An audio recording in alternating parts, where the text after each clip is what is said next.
Mga Lodi, magandang tanghali. Magkakabit tayo ng MDL, motorcycle driving light.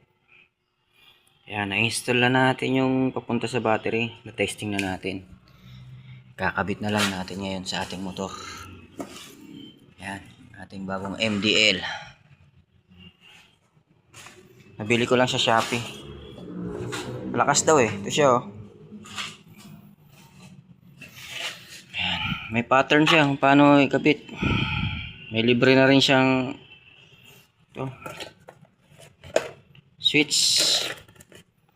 May pre-switch na siya. May diagram siya dito kung paano ikabit. Ayan. Okay siya kahit walang relay. Kasi pre-relay na siya eh. Pre na. May relay na siguro sa loob. Pero yung papunta sa battery, yung ano ko, positive ko, lalagyan ko ng fuse. Wala akong ano eh, yung fuse na square eh. Ito na lang, pwede naman daw to.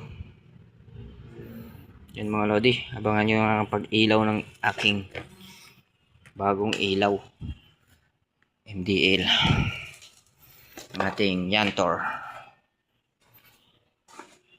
Yan, kinabitan natin. Mamaya papailawin na natin yung isang ilaw natin dito ko nilagay. Pwede kaya to?